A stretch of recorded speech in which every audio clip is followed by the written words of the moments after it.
Hi, this is Jeff Davidson, and this is an Edmodo tutorial to show you how to post assignments, alerts, quizzes, or polls.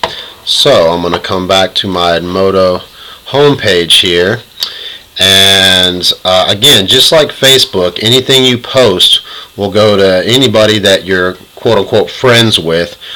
In this case, it will be anybody in my third block civics class. As a matter of fact, you can specifically send, when you do this, when you post any of this stuff, you can send it to a specific student, or you can send it to a specific group if you choose. So I'm going to start off with an alert, or alert note is basically the same concept. So I'm just going to do one of them. But if I choose to do an alert here, as you can see, it's just almost like a text message. It's 140 character max.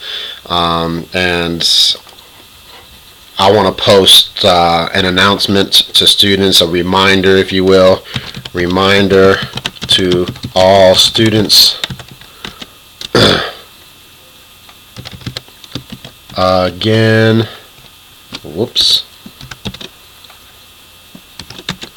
Join my wiki space. Okay, so there's my message, there's my alert. You want to just click into the send to box, and it's going to say type the name of a group, student, or teacher. So my group is going to be third block civics. So as I type that, it'll come up here. I just want to click it, and it's going to send to everybody in the group. Then I want to hit send, and I'm good to go. Now it'll show up like you see right here. I've already done this reminder this morning, so I'm not going to do it again. My students are going to think I'm stalking or hounding them. So I'm just going to get out of this altogether and show you the assignment feature. So if I want to post an assignment, you're going to do the assignment title. Alright, I posted one earlier called Where in the Constitution. Whoops, I never get that right the first time. I usually just post directions for the assignment here where it says describe the assignment, and then you can click on the little calendar icon and go to the due dates, which I set as March 14th. And then what you want to do is, I did it as a file, so I already have this assignment on my computer, so I want to attach the file. I look for it on my desktop here, and there you go. You're going to do the same thing you did before. When you did the alert, you're just going to type in the name of the group, third block civics, and then you'll hit send, and that assignment, including the attached file, will be sent out to all students, and it'll look like this. Now I'm going to show you, I'm actually going to bring the document up. Whoops. Open. Hopefully this won't take too long here. And if you're lucky enough as an instructor to be in a classroom where you have computer access for all of your students, which some teachers are and some teachers are not, theoretically you can have a totally paperless, pencil-less classroom, because everything, or all these assignments, can be done digitally. So let's get out of this. Here's my assignment. And my computer's running a little slow this morning, but this is just an assignment where they have to tell what part of the Constitution each one of these statements comes from, but the students can post answers straight into the assignment here. So freedom of the press, we're going to say amendments 1. And I encourage students, this is just me, whenever they do these answers, I'll have them to change the font color so that it's easier for me to distinguish answer from question. And so when they're done with this, they're just going to save it like they normally would a file. And on the students page, they'll have a section where they can turn it in, and they're going to click on that icon and then just attach the file, and it'll be sent back to my Edmodo page. So on my page, if you're the teacher, it'll look like this, and it says turned in 0. That means nobody's completed the assignment yet. So I just assigned it yesterday, which was Friday, and it's due on Wednesday.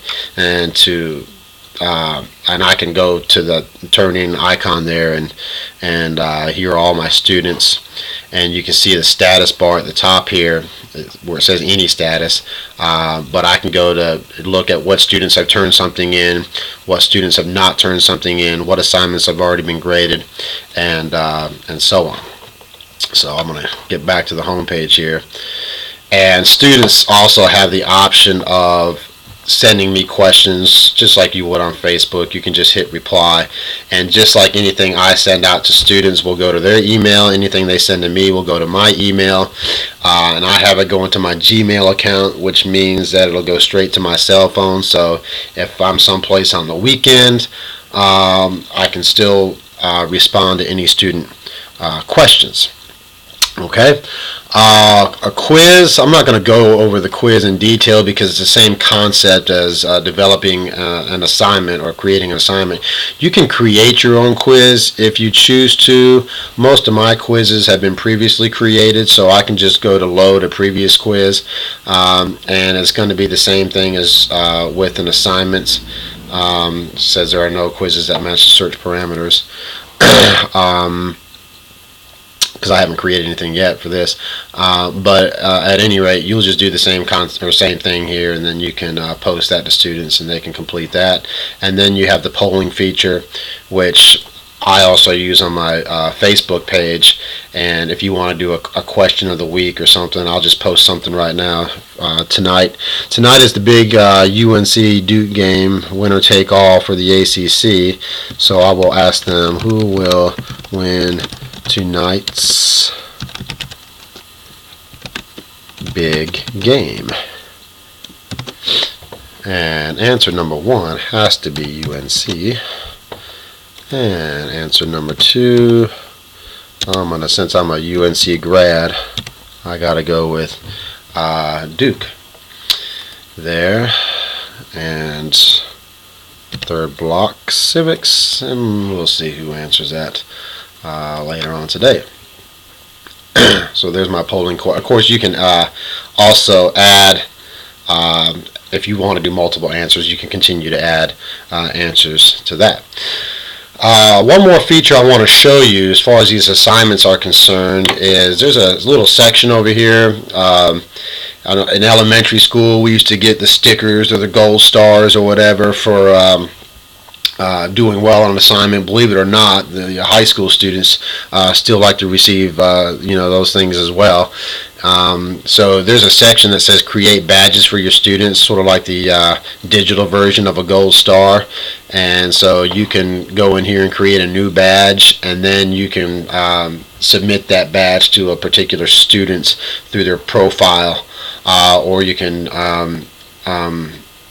do it through the group. At any rate, that's a neat little feature. Some of the students complain when they do assignments, and they're familiar with this stuff just as much as we are, what Edmodo has to offer once they get used to it, and they'll start questioning why they haven't gotten any badges for any of their assignments. So I would recommend taking the time to do that. So these are the features for interacting with students as far as posting assignments, quizzes, and polls that Edmodo has to offer. Like I said in an earlier tutorial, if you have parents that have your group code that can, if you'd like to provide that to them, they can also join the page, and they can monitor their students' progress as far as these assignments are concerned. So there you go. Again, I encourage you to look through the Edmodo social networking site and see what else it has to offer that would work for you in your class, and hopefully you'll start incorporating it. It's a fantastic social networking tool. So this is Jeff Davidson signing out.